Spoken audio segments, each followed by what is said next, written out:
Good morning and welcome to this National Assembly live broadcast. It is Wednesday morning, the date being 12th of August 2020. This broadcast is cut the 1st of January in the year 2001. This is to a minimum sum of Kenya shillings 100,000. And according to the bill, this is in light with the fact that despite serving the nation, some former members of parliament are languishing in poverty and there is need to take care of their welfare.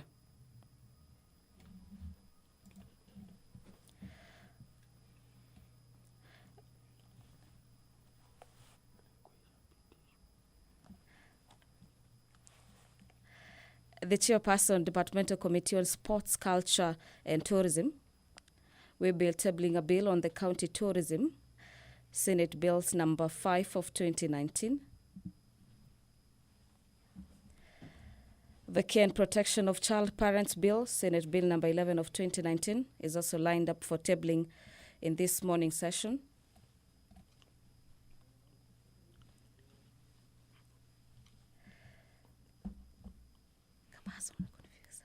The chairperson, Departmental Committee on Lands, will be moving a motion on the report on the alleged invasion of land in Roysambu constituency by the Kenya Defence Forces, that this House adopts the report of the Departmental Committee on Lands on its consideration of a petition on the alleged invasion of land in Roysambu by the Kenya Defence Forces, laid on the table of the House on Thursday, July 2nd, 2020.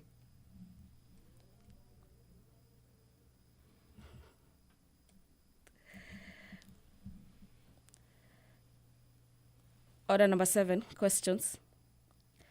Pursuant to the provisions of Standing Order sub number 42A, subsection 5, the following members of Parliament will be fielding a questions specified on specified departmental committees. The member for Limuru, Honorable Peter Mwathi, will be asking the Cabinet Secretary for Interior and Coordination of National Government that could the Cabinet Secretary give a progress report regarding the recovery of livestock stolen by raiders who have attacked Madhiru sublocation in Deia location in Kiambu County. On your screens is the Speaker, Deputy Speaker of the National Assembly, Honorable Moses Chiboi. I'll hand you now over for the live broadcast. Good morning.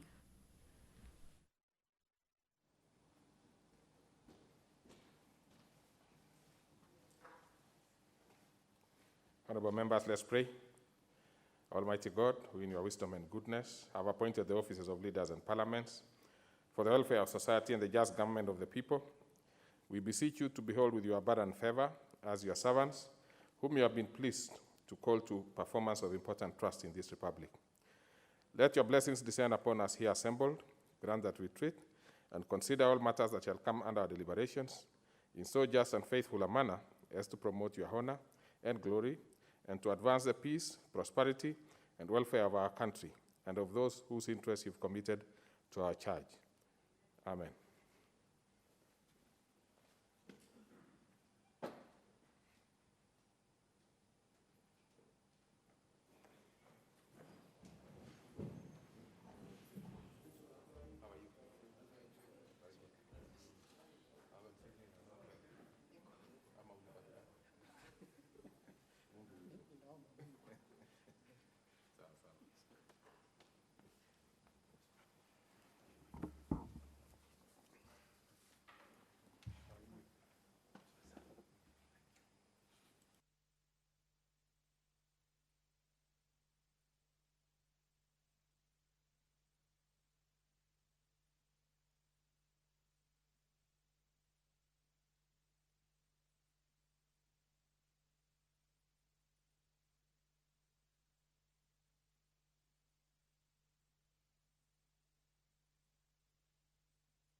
Honorable members, I've confirmed that we have the required quorum when we combine the numbers we have in the chamber and in other holding areas. So business will begin.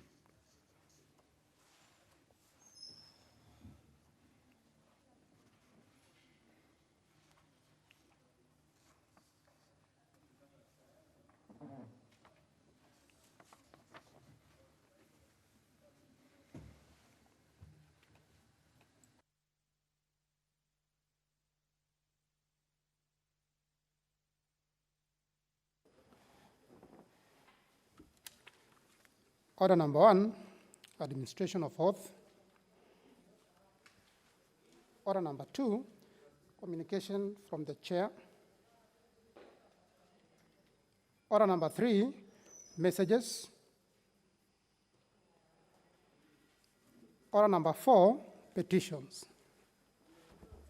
Under this particular order, we have 2 members who want to present petitions. We will start with the member for Malava, Honorable Malulu Injedi.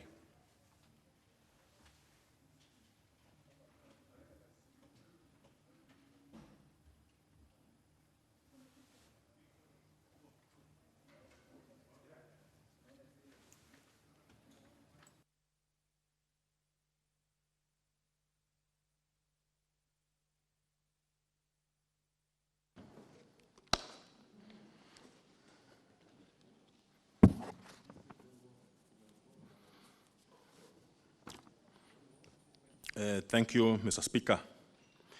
This is public petition number 20 of 2020.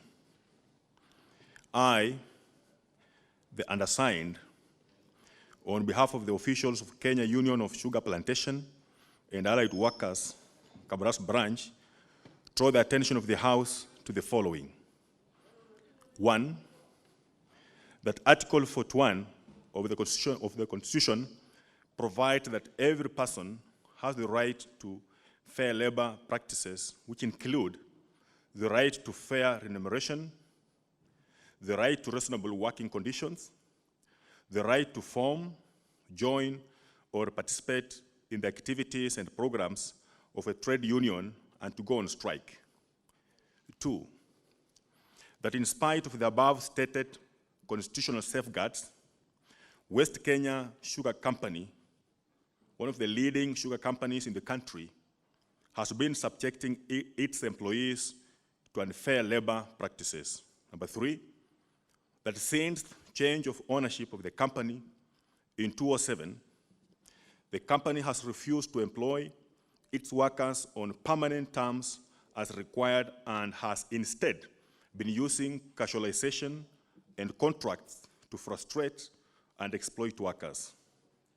Number 4, that the company has been violating workers' rights, disregarding employment laws, paying workers poorly, and executing discriminatory terms of employment. Number 5, that even though West Kenya Sugar Company has been expanding rapidly as evidenced by the building of 10 weigh bridges in various parts of the region and the building of other milling units like Olepito in Busia and Naitiri in Bungoma, the company is allegedly intimidating permanent employees using threats of retrenchment. Number 6, that in violation of the workers' rights to join and participate in activities of trade unions, the company has been frustrating union officials and workers who join unions and terminating their employment for joining and participating in trade union activities.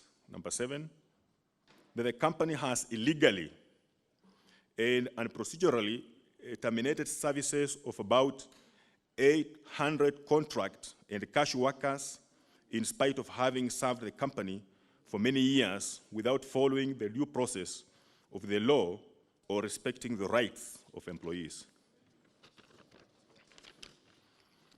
Number 8, that the affected workers who have been renewing their contracts annually have suffered loss of benefits, disruption of livelihoods, and are unable to service bank and cooperative loans guaranteed by the company whose repayment period is up to 6-year terms. Number 9, that further, the employer has terminated these employee services without due respect to the government directives that employees should not lose jobs during this COVID-19 period, since this will occasion serious economic consequences on communities and families. Number 10, that further, the company has gone ahead to outsource and engage over 200 foreign and non-local employees of Asian origin to perform simple jobs that are ordinarily expected to be performed by the local residents. Number 11, that the company has been violating the law relating to employment of foreign employees because most of those working in the company allegedly do not have genuine work permits, but are instead hiding under the kushuha contractors as they take over jobs from citizens. Number 12, that the engagement of foreigners has further escalated racial discrimination between Africans and Asians doing the same job, as foreigners are highly paid and Africans in the same job group scale are poorly paid and exploited. Number 13, that efforts made by the petitioners to have the management of West Kenya Sugar Company address the plight of the employees have been unsuccessful. Number 14, that the matters raised in this petition are not pending in any court of law, constitutional or other legal body. Therefore, you are 388 of 2018 and 258 of 2018. Number 2, causes the company to honor and implement the collective bargaining agreement, CBA, of 2017 for all its employees without any discrimination whatsoever, including payment of salary arrears as from 1st of May 2017. Number 3, recommends that the management of West Kenya Sugar Company Limited forthwith revokes unfair termination of employees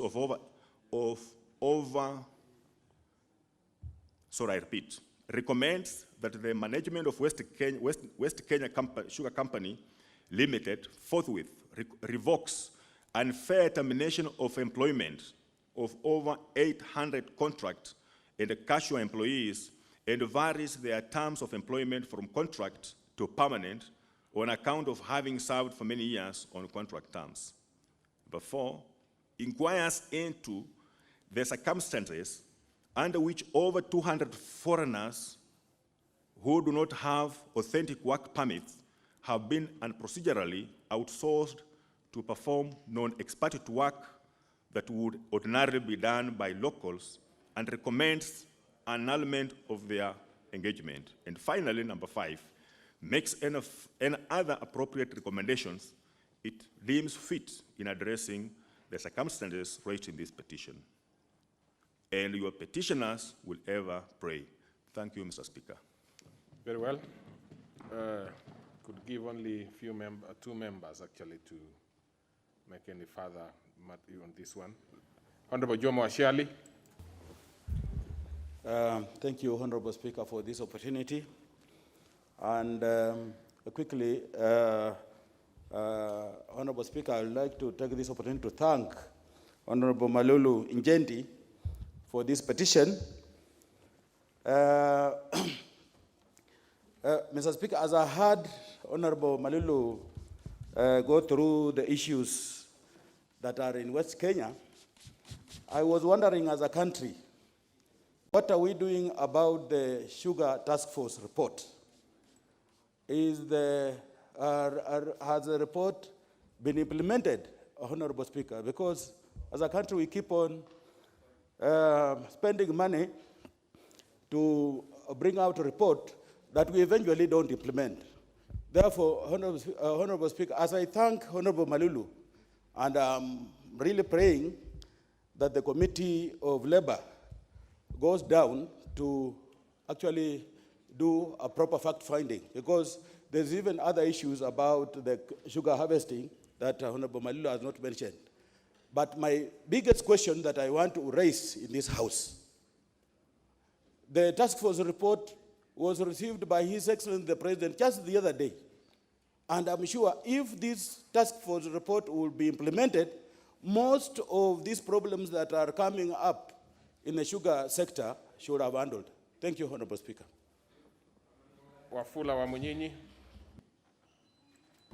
Thank you, Mr. Speaker. And I also want to congratulate Honorable Njendi for this petition on behalf of the workers of the sugar mill in Western Kenya. Mr. Speaker, joining a union is a right. in this era, you find some employer or organization denying workers their right. That should not be allowed, Mr. Speaker. And in this particular case, these are, where we are headed, in the sugar industry. We are headed towards privatization, which has turned into leasing, Mr. Speaker, but it's still privatization. And if that is the route, there must be a framework. There must be organizations that would work for the interest of both farmers, workers, stakeholders, and so on. And it's therefore fair that they should be allowed to form their union and enjoy their right, Mr. Speaker. Now, Mr. Speaker, I also agree with the Honorable Wasiali. The Sugar Task Force, Mr. Speaker, cannot be implemented in totality without a framework. And the framework which we are pursuing in this House through the Sugar Bill, our brother, the chair of the Agriculture Committee, and Honorable Wasiali, I think you're a member of this committee, please ensure that this report we have been waiting for more than a year is released to the House so that we can pursue legislation of the Sugar Bill and cause a framework that would help reforms in the sugar industry. I thank you, Mr. Speaker. Honorable Wangwe.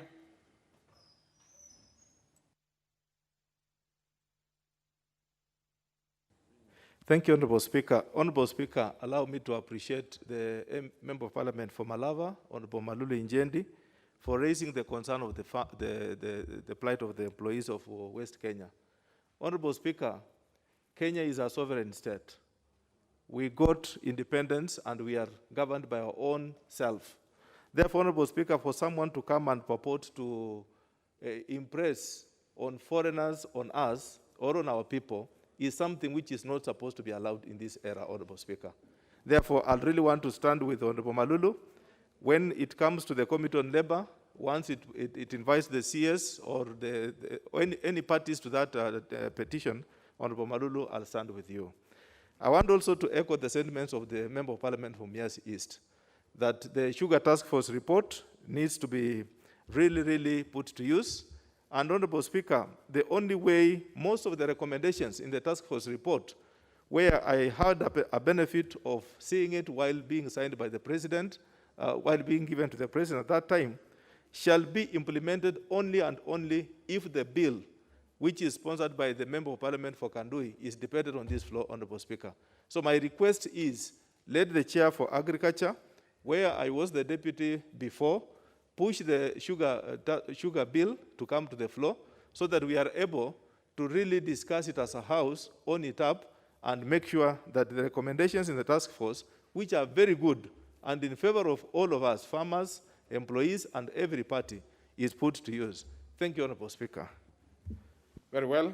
We will go to the next one. Though, of course, Honorable Wangwe, what you stated is not a factual position in terms of you being the deputy. I was trying to look at my documents here, and it does not indicate you are. We only had a vice chair, and I think that must have been you.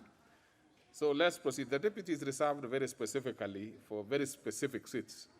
Now, we go to the next one.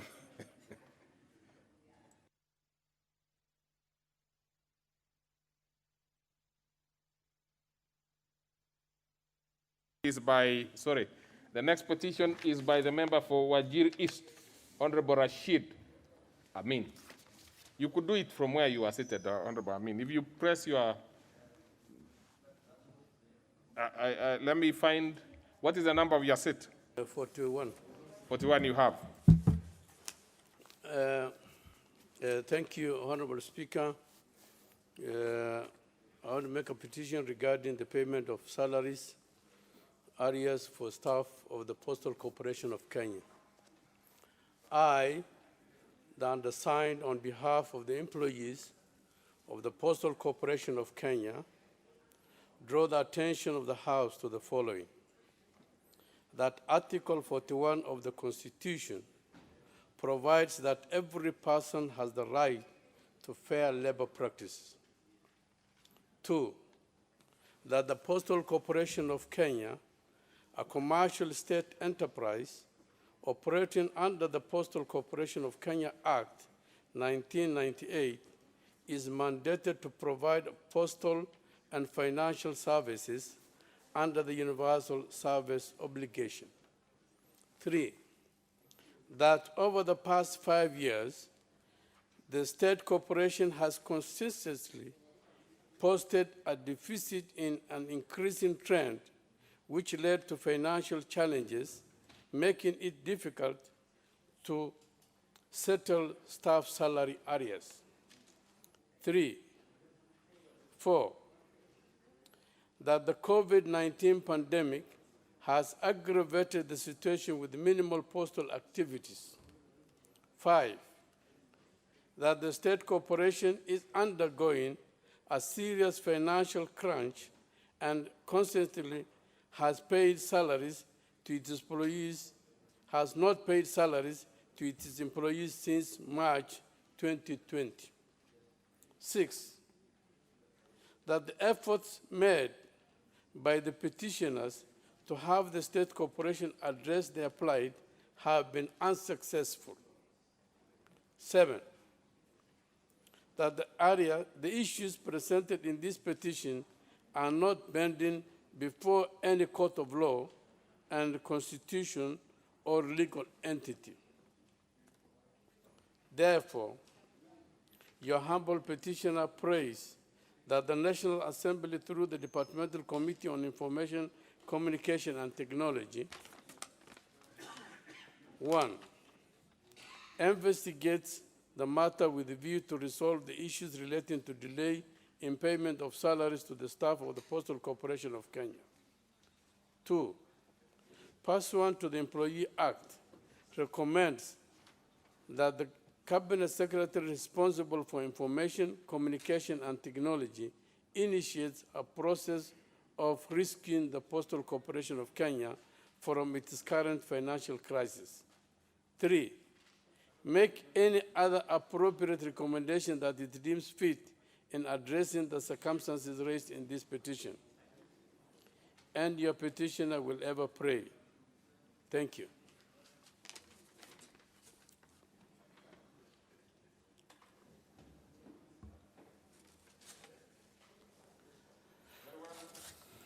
I will give 2 members. We'll start with Honorable Mbui. Yeah, thank you, Mr. Speaker, for this opportunity. I would like to support the petition by my member because it's from the Wiper Democratic Movement, and also because I think it's important that at this very hard time, people's salaries be paid. But, Mr. Speaker, as the committee looks at that petition, it's important to note the following, that first and foremost, I think the system of postal corporation, the issue of postage of letters and documents, is actually being overtaken by technological changes and the fear of biological warfare and also things like corona. So, Mr. Speaker, that corporation needs to start adjusting itself and moving on so that we don't have these problems of technology has moved the nation forward and they still are operating at an archaic time. So, Mr. Speaker, I support that the workers be paid, but the corporation needs to start changing its style. Thank you, Mr. Speaker. Honorable Sankok. Thank you very much, Honorable Speaker. And I do support because, Honorable Speaker, salary is normally a bribe to make you forget your ambition and to make other people achieve their ambition. It is even worse when then that bribe is not paid on time, Honorable Speaker, because these people will go hungry. Honorable Speaker, so I do support, and the committee should speed up because this is an emergency. They should actually try as much as possible to resolve this issue within the shortest time possible. And I concur with Honorable Mbuyu by saying that the corporation should now change tact because we are in a digital environment. That physical rubber you call it, stamps and so on, is not supposed to be here, especially when we have the Jubilee administration, which is a digital government. Thank you. Very well. I am trying to see if we could summarize. I think there was a member from the ICT committee who would want to say something. Where is he? Yes, let's have a take on that briefly, then that should be the end. Thank you, Mr. Speaker, for this opportunity. I sit in the ICT committee, Mr. Speaker, and I'm well aware of the challenges at Postal Corporation of Kenya. And as you are aware, Postal Corporation has become a victim of technology that since we started having internet, email, and those kind of things, it has been very difficult for Postal Corporation to continue with the traditional business. But I think it's also important that the management of Postal Corporation looks into other ways of sustaining themselves. Mr. Speaker, I think also the government needs also to be very proactive in trying to seek solutions at Postal Corporation. For instance, Mr. Speaker, the only moment where Postal Corporation made money... You know what I'm trying to avoid is you looking like you are trying to answer to the petition. Not really. I thought you were actually contributing to it, giving some additional information, because much as this matter has some semblance of issues ICT, it will not be referred to that committee. It will be referred to a different committee, which is labor. So I expected you to be giving, you know, as like sort of supplementary issues that you would want responded to together with that of Honorable Amin. Very well, Mr. Speaker. So, Mr. Speaker, as an addition to that, I think one of the things that needs to be looked at is ways in which Postal Corporation can be helped to stay afloat so that the staffs are not rendered irrelevant. Okay. And one of the ways I was suggesting, Mr. Speaker, is if Postal Corporation, through statutes or through policy, was made as a national logistic company, because we know that in 2017, that's the only moment they made money and they were able to pay salaries because they were given the contract to supply all election materials for IBC. So we are seeing government using private companies to do logistics. So this would be an opportunity of investing in the same government and helping these employees not to lose their job, Mr. Speaker. Thank you.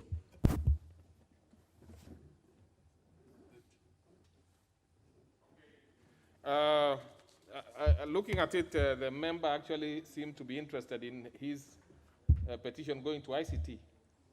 I would have convinced you to allow it to go to labor.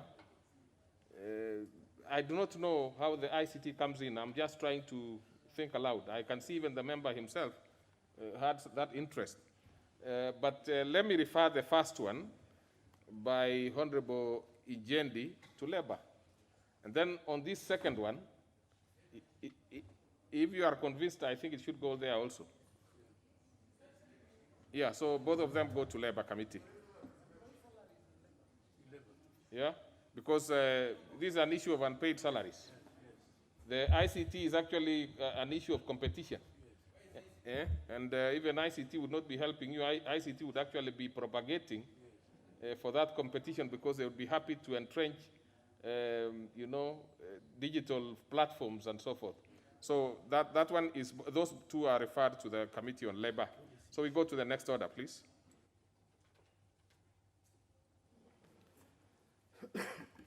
Order number 5, papers. On this one, we have the Chairman, National Government Constituencies Development Fund Committee.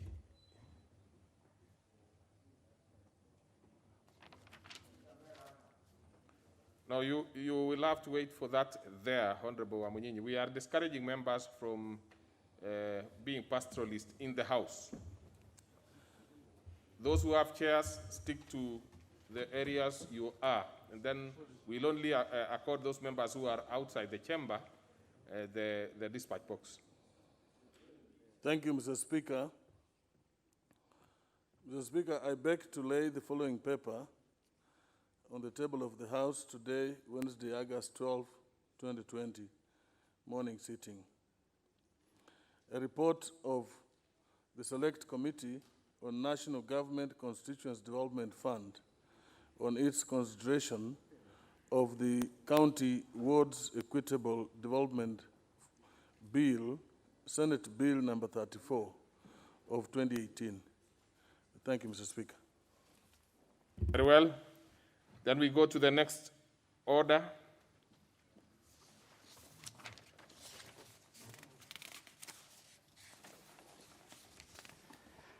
Order number 6, notices of motion.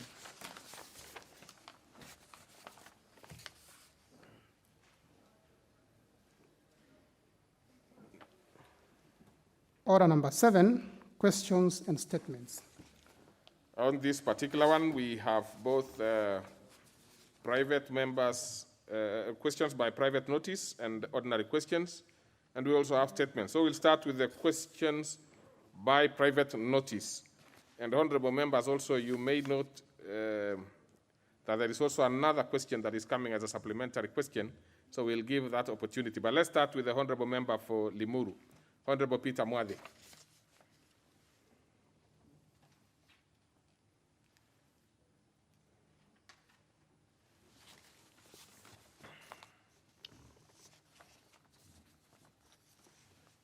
Honorable Mwadhi, what number is your seat?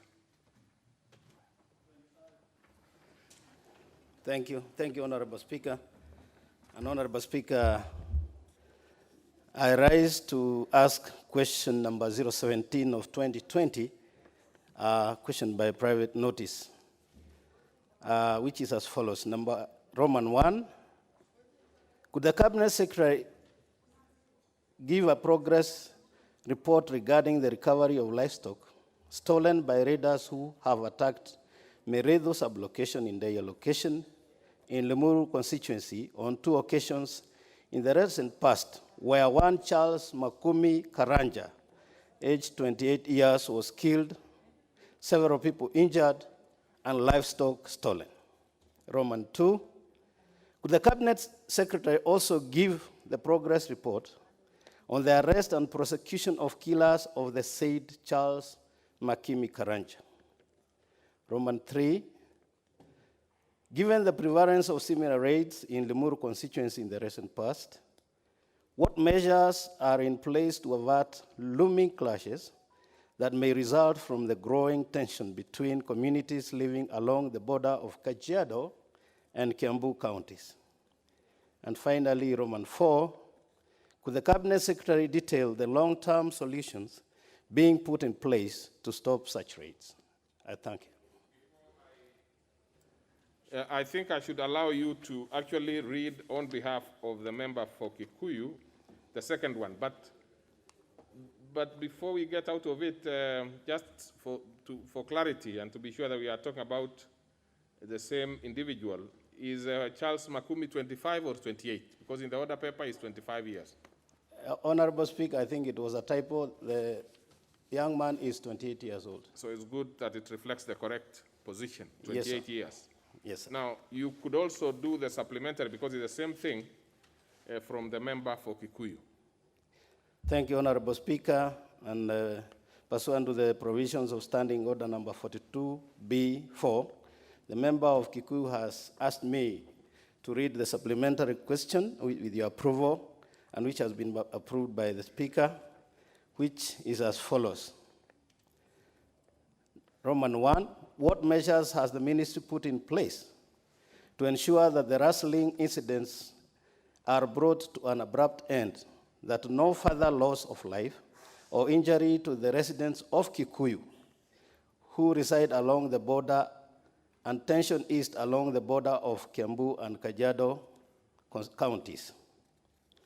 Roman 2, aware that Gatune Police Post in Kikuyu is situated along the border and has over 45 acres of vacant land, and there being no police post or anti-stock theft camp along the vast border from Ewaso Kidong to Kibiko, would the ministry consider setting up an anti-stock theft police unit at Gatune Police Post?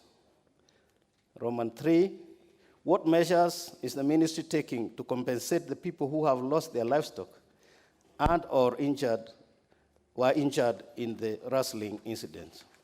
I thank you, Honorable Speaker. Very well. Just for information of members, you would notice that the two questions are very closely related, but on the other hand, have also specifics that are not. So a supplementary question was approved in order not to allow the member to ask a different question so that they can be answered together.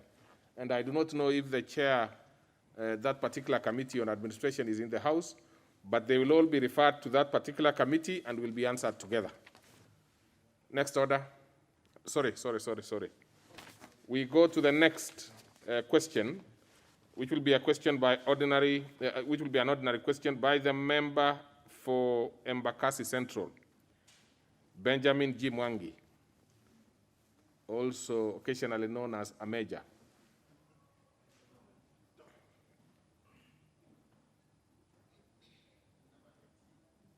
I'm trying to see, you did not place your card somewhere. I have pressed number 20. Okay. But members, just for, you could easily, you should be pressing the intervention. It will be easier for us to get you. Proceed. Thank you, Mr. Speaker. I would like to ask question number 152 of 2020 to the Cabinet Secretary for Information, Communication and Technology. Number 1. Could the Cabinet Secretary explain why Embakasi Central constituency do not have a youth fund officer, but shares an officer with 4 other constituencies in Nairobi County, thus hampering efficient delivery of services to the youth when applying for the youth funds? Number 2. Could the Cabinet Secretary provide details of youth fund officers in Nairobi County and their current stations? Number 3. What measures is the ministry putting in place to ensure youth fund officer is posted to serve the larger population of youth of Embakasi Central constituency? Number 4. Why is there low uptake of youth fund in Nairobi County, yet majority of our youth are unemployed? Number 5. Could the Cabinet Secretary provide the current status of youth fund disbursement in Embakasi Central constituency? Thank you, Mr. Speaker. Very well. That will be replied to before the Departmental Committee on Communication, Information and Innovation. Next is the member for Isiolo South, Honorable Abdi Karobu Tepo.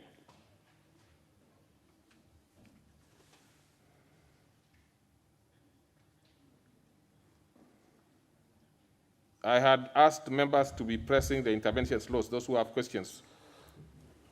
Thank you, Mr. Speaker. Mr. Speaker, I wish to ask question 154 of 2020 to the Cabinet Secretary for Interior and Coordination of National Government. 1. Could the Cabinet Secretary explain the circumstances that led to the arrest of Mr. Mohamed Roba Golole, ID number 2596399, and Ali Wario Guyo, ID number 25779171, both from Kulamawe area in Isiolo South constituency, Isiolo County, apprehended by persons believed to be security personnel along Luthuli Avenue in Nairobi City County on 20th February 2019. 2. Will the Cabinet Secretary explain the whereabouts of these 2 persons whose missing persons report was recorded at Shaurimoyo Police Station, Nairobi, via the occurrence book number OB/22/2 of 2019? Thank you. That will be replied to before the Departmental Committee on Administration, National Security. Next is the member for Uriri, Honorable Nyamita Mark.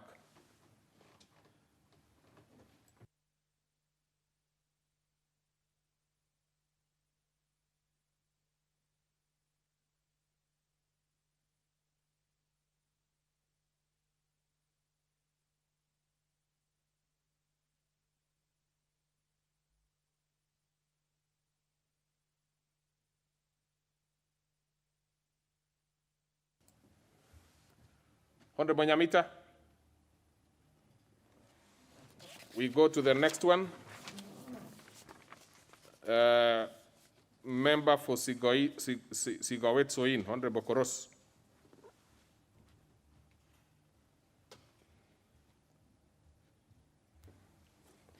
Thank you, Mr. Speaker. I rise to ask question 159 of 2020 to the Cabinet Secretary for Health. 1. Could the Cabinet Secretary explain why the Public Health Officers and Technicians Council, a public body mandated to oversee the training, registration, and licensing of public health professionals, charges its graduates exorbitant test fees of Kenya shillings 15,000 for diploma holders and 20,000 Kenya shillings for degree holders, compared with the other equivalent health professionals councils which charge relatively lower fees for registration and licensing. 2, is there a standard guide or curriculum for teaching of environmental and stroke public health programs in Kenya as developed by the council, a function which falls within its prime mandate? 3, why has this council been charging training institutions extremely high fees in the guise for conducting inspections to establish standards for teaching or offering environmental or public health programs, yet it's fully funded by the Exchequer? Thank you, Mr. Speaker. That will be replied to the Departmental Committee on Health, which incidentally you also serve. So we go to the member for Lurambi, Honorable Titus Hamala. Is he in the House? Yes. Press it again. It had come out, and then press the intervention slot for us to. Yes. Thank you, Honorable Speaker. I rise to ask question number 160 of 2020. And Mr. Speaker, Roman 1, are there plans by the ministry to trace street children with pre-existing health conditions and diseases such as diabetes, hypertension, chronic heart diseases, asthma, cystic fibrosis, cancer, arthritis, Alzheimer's, epilepsy, HIV/AIDS, mood disorders, bipolar, cyclothymic, and depression, amongst other conditions, particularly towards the fight against COVID-19 pandemic? Question Roman number 2, has the ministry provided adequate hand-washing points, stations, sanitation booths, and masks to street families to curb the spread of the virus among other families? Question Roman number 3, what feeding and other welfare programs has the government put in place for the well-being and substance of these families? Thank you, Mr. Speaker. Again, this will be replied to before the Departmental Committee on Health. And the last question is by the member for Kitutu Church and North, who is also the grandfather of the House, whose other name is Jimmy Nuru Angwenyi. Thank you, Mr. Speaker. Mr. Speaker, I rise to ask question number 173 of 2020 as follows. Could the Director of Public Prosecution provide an update on the progress made so far in investigations into the alleged dispossession of land parcel number West Kitutu /Mamonari 38 from Ms. Patricia Kerubo Akunga that was lodged by Ms. Akunga on 16 February 2016. Roman 2, of all interests, of all arrests that were ordered by the DPP on 30th May 2018 with regard to the alleged forgery of transfer documents regarding the said parcel of land being effected. Roman 3, within which timelines shall the investigations be completed so as to accord justice and land restoration to Mrs. Akunga, who holds the grant of letters of administration in the state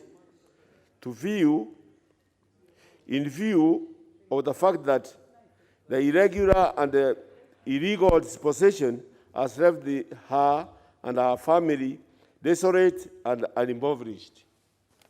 Thank you, Mr. Speaker. That will be replied to.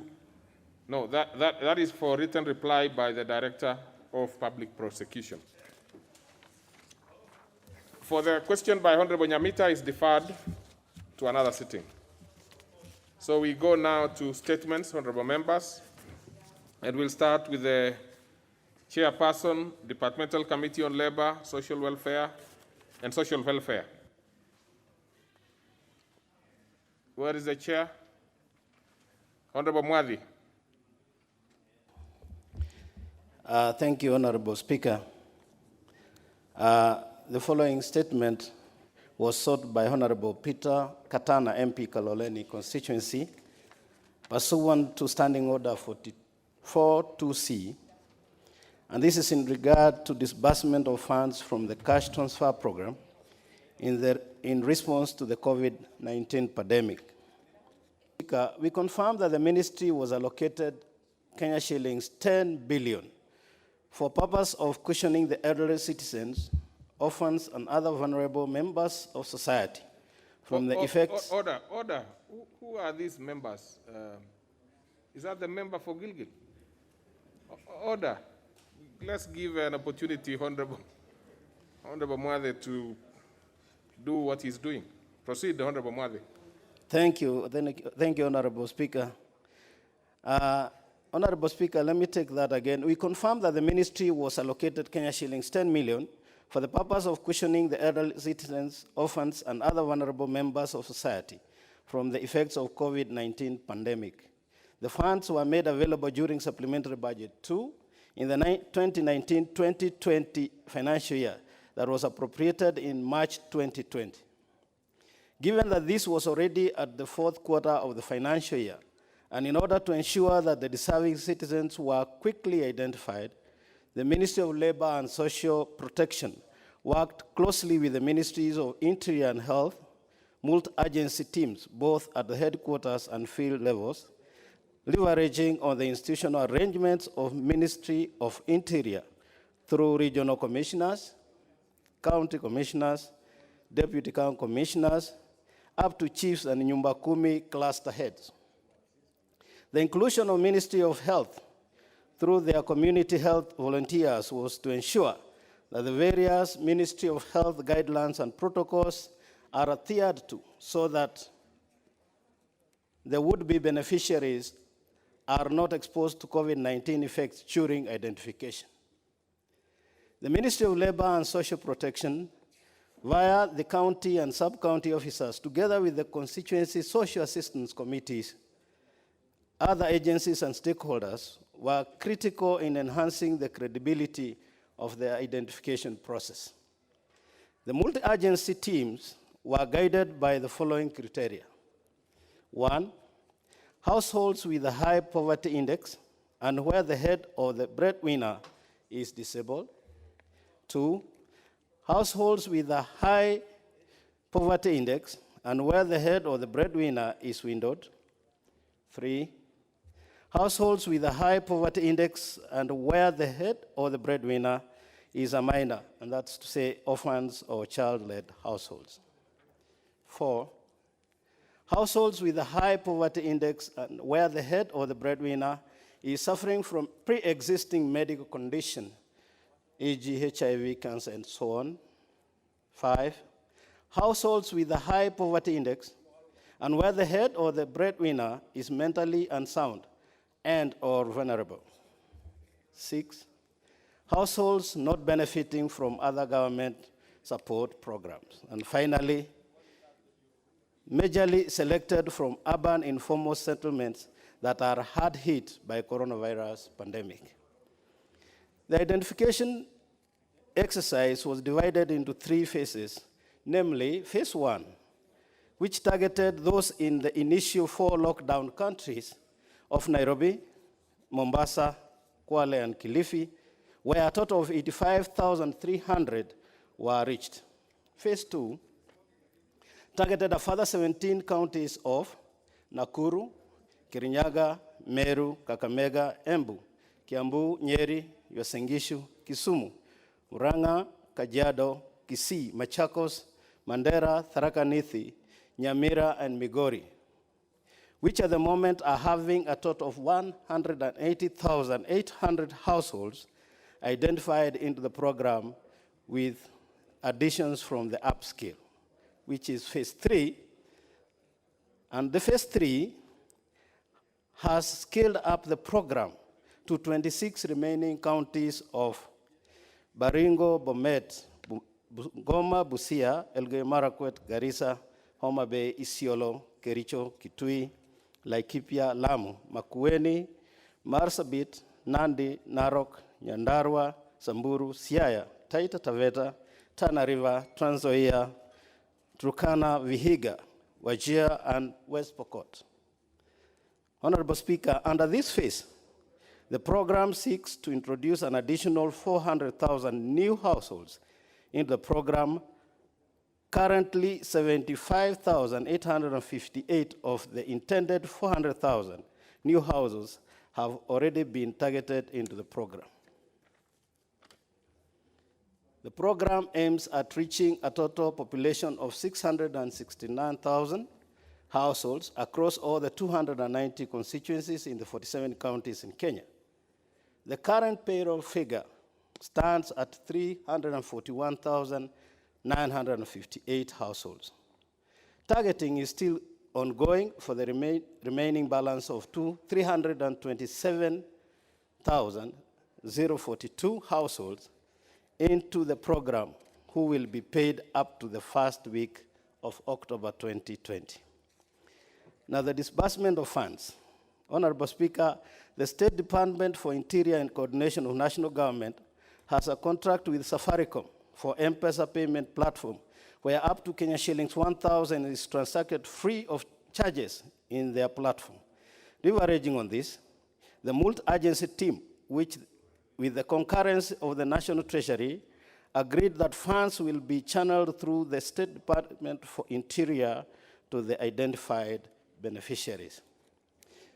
For this purpose, the State Department for Social Protection made 3 funds transfers and authority to incur expenditure, that's AIEs, totaling Kenya shillings 10 billion as follows.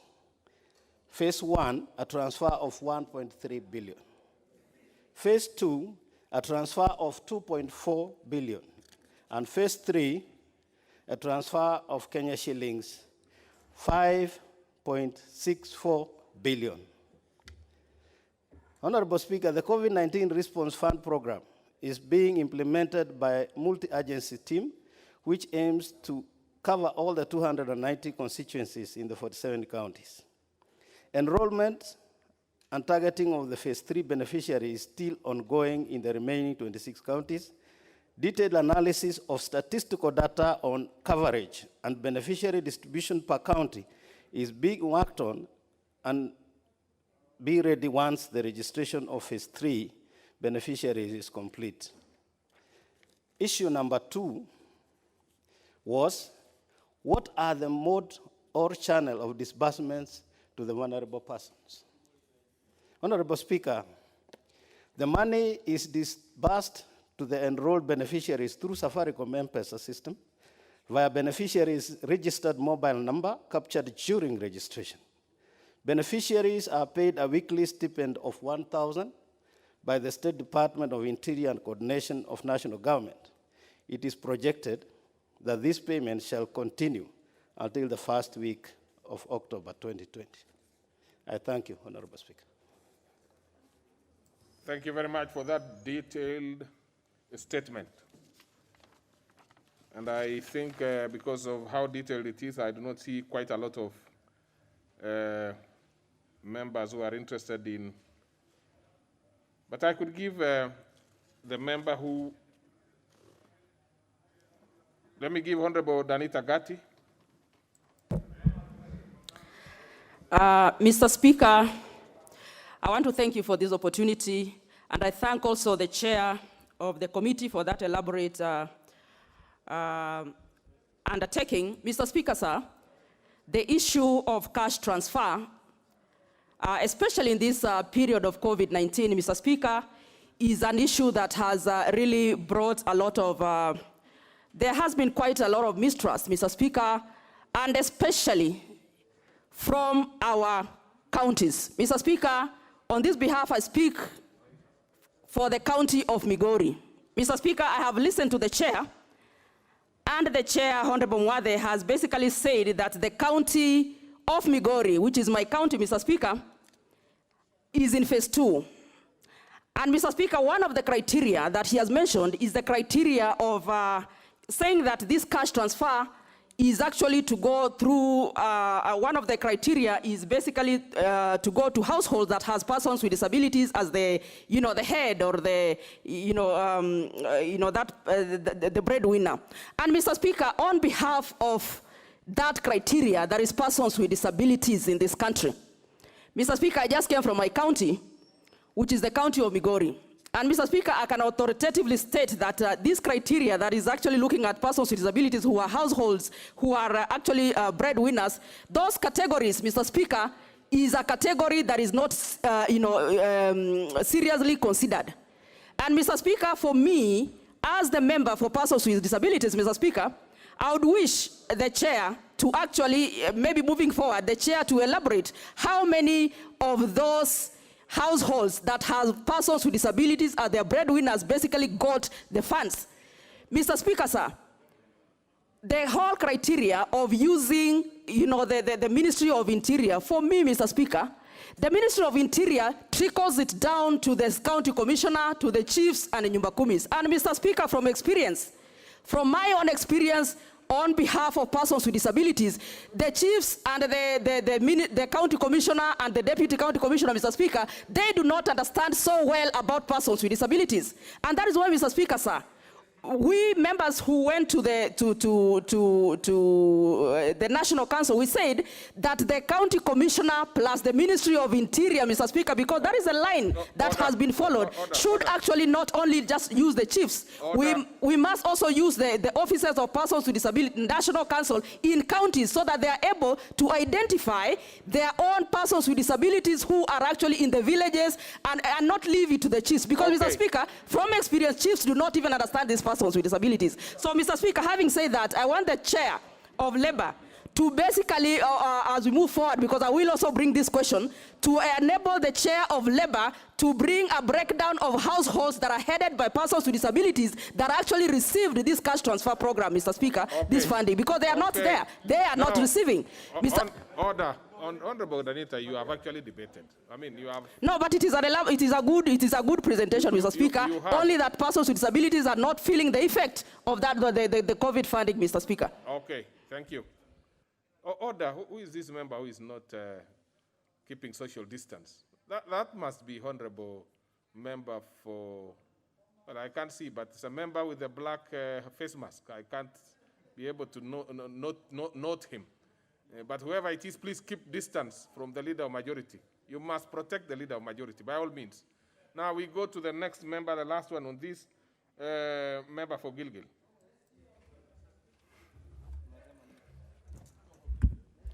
Thank you, Mr. Speaker. I also rise to thank the chair for that very comprehensive report. But, Mr. Speaker, this issue of funds transfer, or cash transfer as it is called, Mr. Speaker, has a lot of issues, especially during this pandemic season, Mr. Speaker. For one, even the money that goes to, say, the elderly, the orphaned and vulnerable children, Mr. Speaker, this list has not been updated, I don't know, for the last 2 years, for the last 3 years. We have talked about cleaning up the list. I will tell you, in my constituency, I have so many people, even the elderly, who are over 70 years and don't receive the money from the government. Why? For the last 3 years, they have not been registered. We have people who have died, Mr. Speaker. These replacements are not done, Mr. Speaker. It is not timely. People have died, they have not been replaced. Others have attained 70 years have not been registered. And Mr. Speaker, every day we talk about these issues in the constituencies.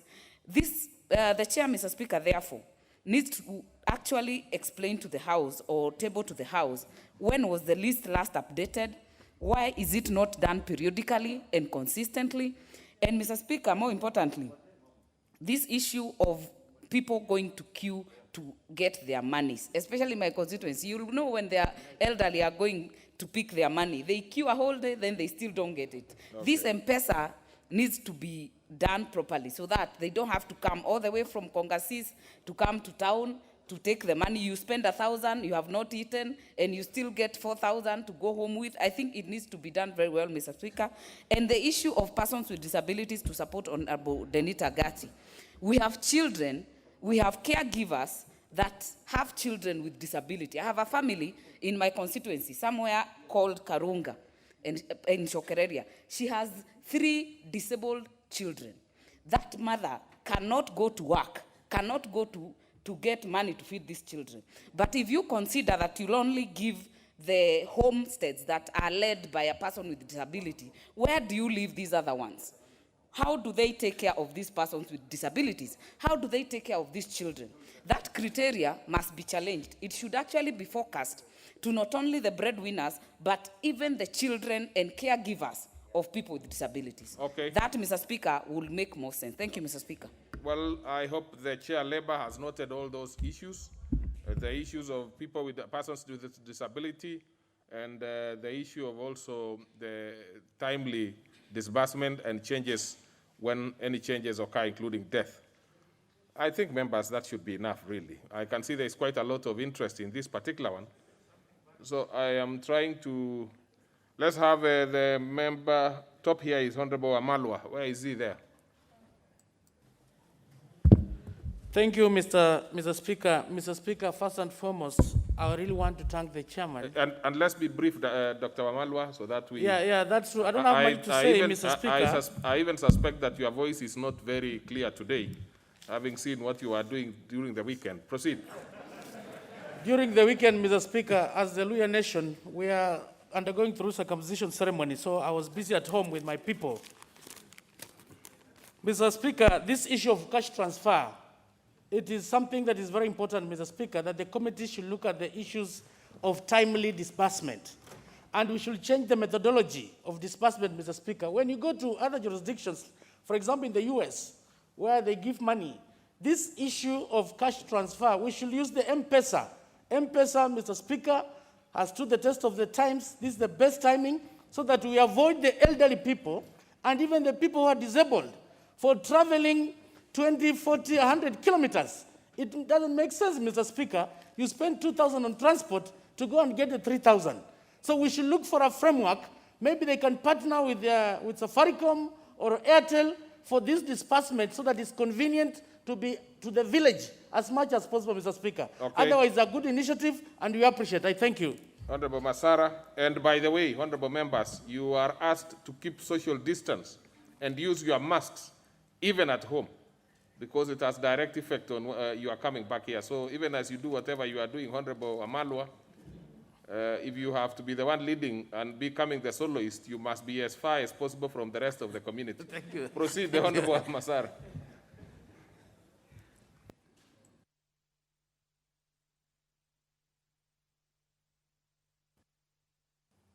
Thank you, Mr. Speaker, for giving me this opportunity to add my voice to the ongoing debate. Mr. Speaker, first I want to appreciate the chairman for the comprehensive report he has given these hours. But Mr. Speaker, I have a concern. One, the criteria used to identify these people who benefit from this cash transfer. Two, I have to add my voice on whatever the Honorable Denita Gatti has just mentioned. In my constituency, there are a lot of people living with a disability. Actually, I have the figures. They have their own association. Out of those over 676, only 14 are benefiting, means over 600 are not benefiting, Mr. Speaker. I want to say that they need, the people concerned need to scale up means and ways of identifying these people, but as well, the issue of the timely disbursement. when there are families who rely squarely on this cash transfer. But at times, it goes 3 to 4 months without this money. During such a time, these families are really suffering.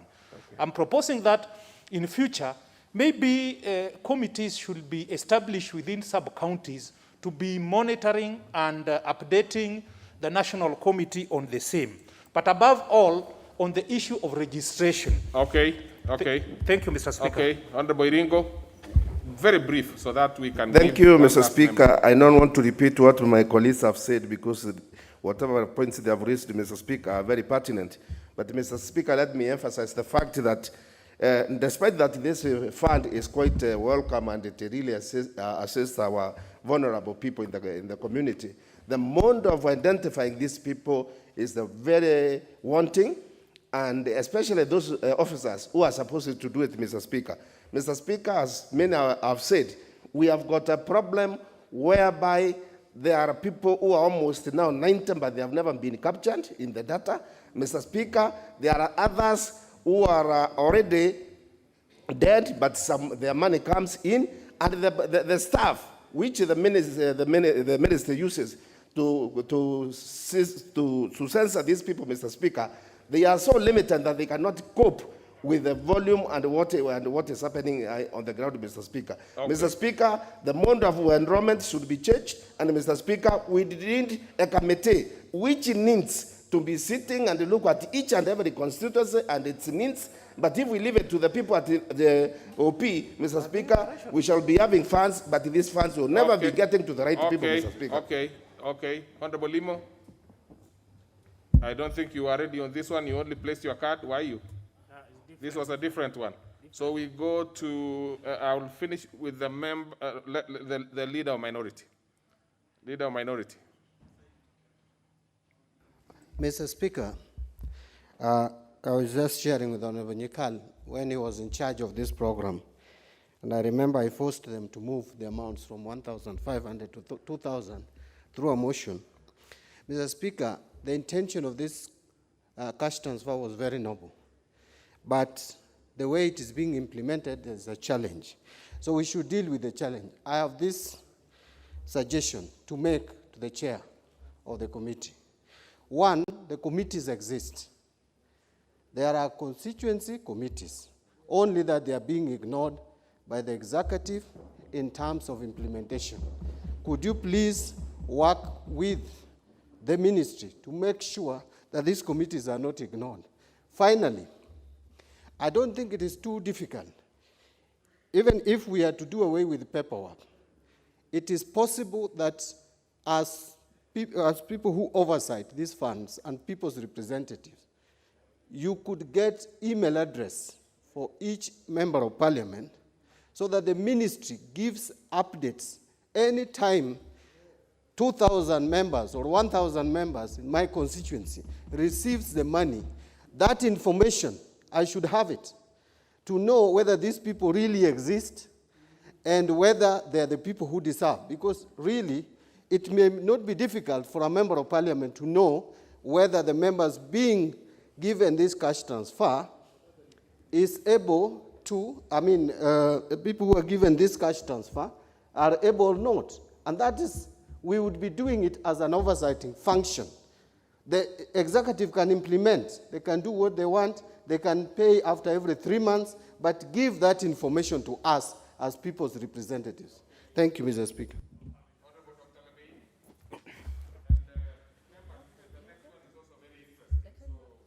We'll give more members in the next one. Thank you, Honorable Speaker. Honorable Speaker, I totally concur with the minority leader. Honorable Speaker, this particular cash transfer for the vulnerable, it was actually a very noble idea, Mr. Speaker. Mr. Speaker, I want to speak on behalf of the constituency that I represent. One of the biggest challenges we have, Honorable Speaker, is we have very, very many old people, 70 years and above. And Honorable Speaker, whenever we go around the constituency, we get a lot of concern from the same people that whenever they visit to the DCC offices, Mr. Speaker, for registration, they can never be captured. And year in, year out, Mr. Speaker, these people are left vulnerable. And I think the best way to go is to involve what the minority leader has just said, that there are committees in the constituency level. They will be working with the rest of the department, Mr. Speaker, at least for these people to be captured, for them to benefit from these cash transfers. Thank you, Mr. Speaker. So we go to the next one by the chairperson, NGCDF. Unless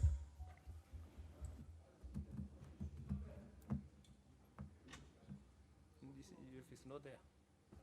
He was there, Mauka. I saw him. Mauka squeezes you. Oh, alitolewa. Ni wa Munyinyi. Ni wa Munyinyi. Oh. Tandaza. okay, I noticed that you had another one now, and we have really taken a lot of time on that one. This one, I do not know whether you can summarize it in just very, very few minutes, 2 or 3 minutes. It's a fairly straightforward one, the one on the recruitment of CEO Youth Enterprise Fund. I'm sure that's something that you can do. And I'll not allow any member to ask any question on this. So proceed briefly. Since we have really done quite a lot on the issue of labor and these other matters. Okay, Honorable Speaker, it's not very short, but it's quite comprehensive. Why don't you summarize? The members can pick your reply. Okay, Honorable Speaker, thank you. I wish to respond to the request for statement by Honorable Joash Nyamoko, MP, North Mugrango, regarding the recruitment of Chief Executive Officer at the Youth Enterprise Development Fund. And in his request, the member identified 5 issues which he wanted addressed. My committee, Honorable Speaker, has since received a response from the State Department for Youth Affairs on the 5 issues raised as follows. Number 1, whether the board considered the CEO's performance evaluation in consideration with a view to renew his contract or reappointment as provided for in the Executive Order Number 7, relevant government circulars on CEO's reappointment, and the Fund's Human Resource Policy and Procedures Manual. Now, to that one, the response is that Mr. Moriasi was employed as Youth Enterprise Development Fund's CEO on 1st November 2016. His contract ended on 31st December 2019 and was renewed for 6 months, ending 30th April 2020. His performance was as follows. In the financial year 2016-2017, he scored at 86%.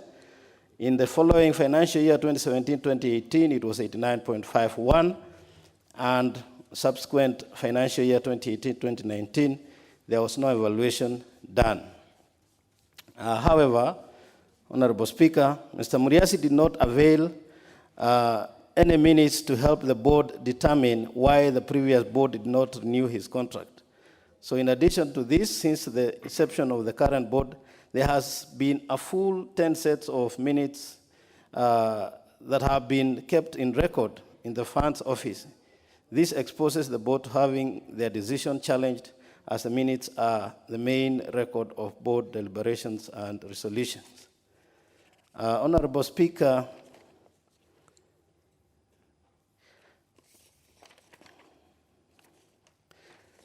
there were rampant complaints by the youth on inaccessibility of Youth Enterprise Development Fund services and on delayed loan processing.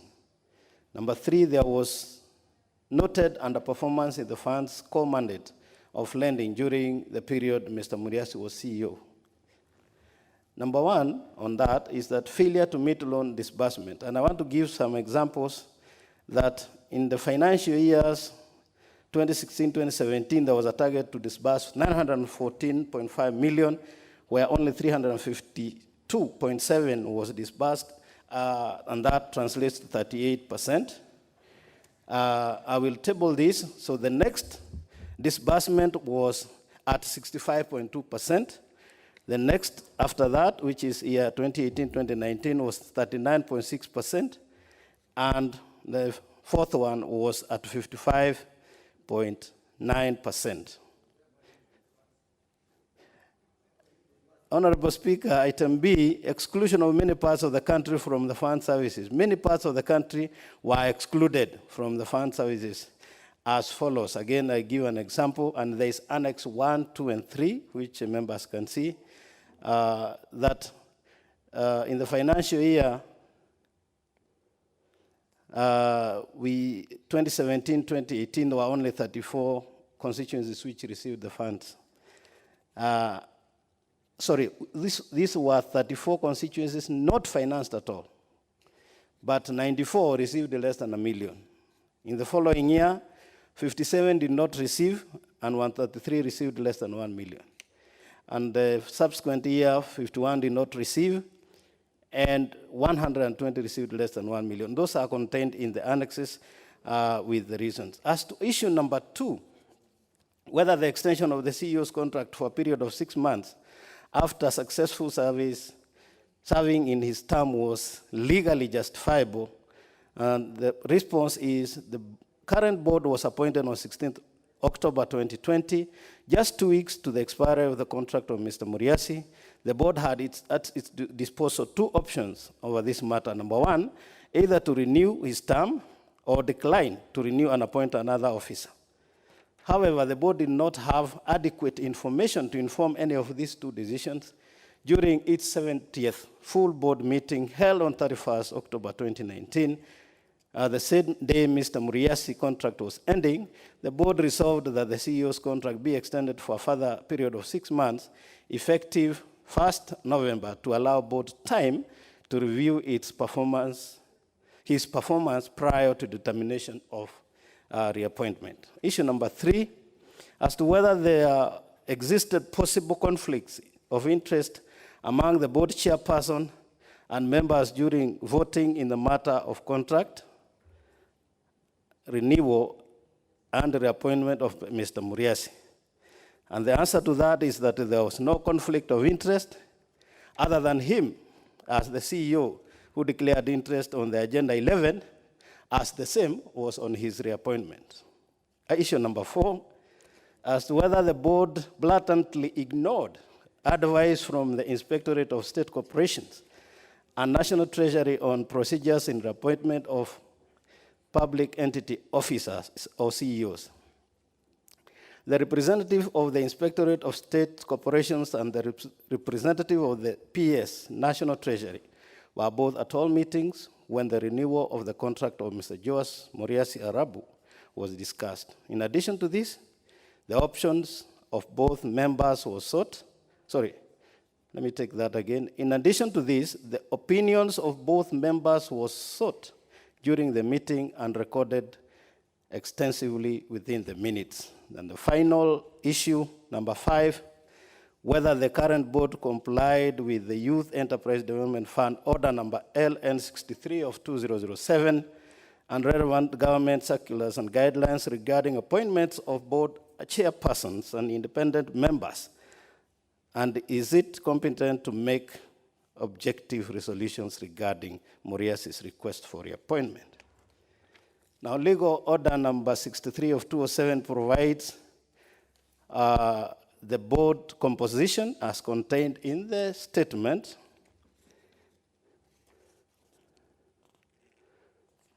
And pursuant to those provisions, then we have noted that the current board complies with these provisions and is therefore competent to make objective resolutions regarding Muriasi's request for reappointment. And that comes to the end of our statement, Honorable Speaker. Thank you.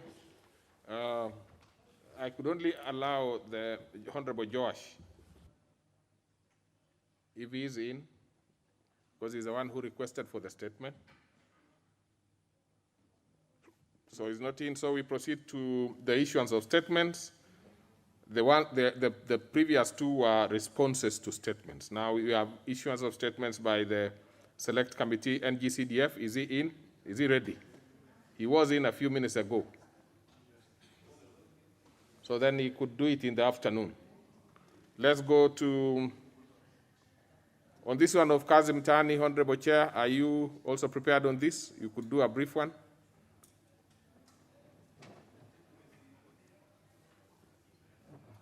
Honorable Mwathi this morning seems to have quite a handful.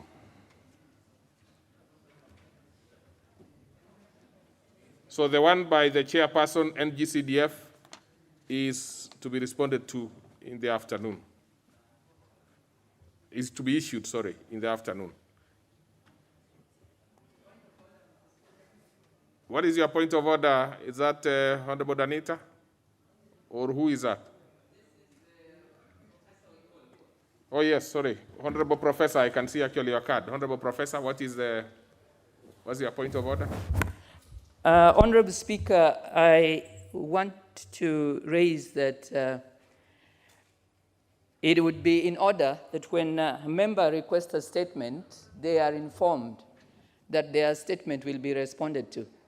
Honorable Speaker, I raise this because I had the unfortunate experience to have my statement being responded to, and I, by sheer coincidence, had, when I was outside the chamber attending to another business, and only managed to catch the tail end, and was therefore not really able to raise the kind of concerns that I had. So is it in order, Honorable Speaker, that when a member requests for a statement and the response is scheduled on the order paper, they are not informed so that they are prepared and are in the chambers to address it? There are two issues to that. One, actually, members should be informed.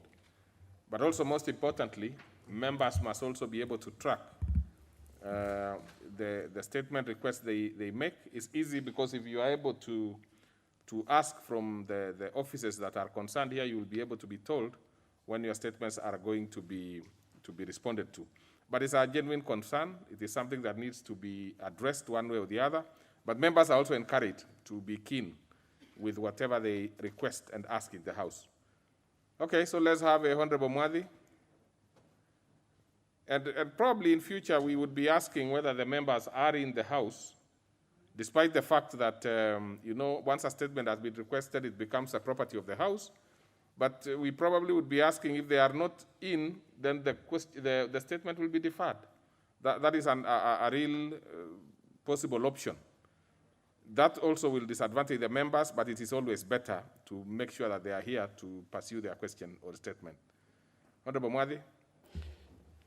Thank you, Honorable Speaker. In respect to that issue on informing the members, I can assure and confirm to the House that we had informed Honorable Joash Nyamoko. And so I think it was only fair that we read the statement even in his absence, because we cannot hold business because a member has chosen not to come. Honorable Speaker,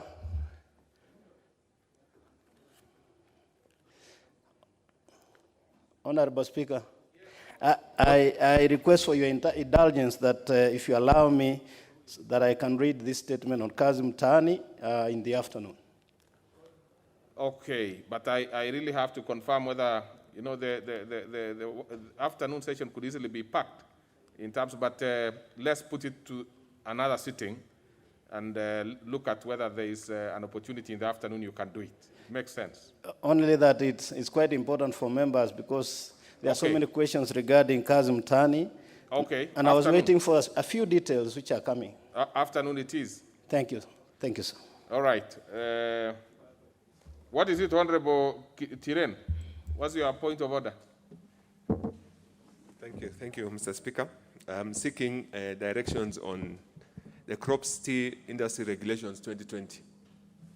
The Cabinet Secretary for Agriculture, Livestock, Fisheries and Cooperatives, in consultation with the Agricultural and Food Authority and county governments, made the crops tea industry regulations 2020. The regulations were made pursuant to Section 40 of the Crops Act. The published regulations have been submitted to the Committee on Delegated Legislation. Although the Statutory Instruments Act does not expressively provide that a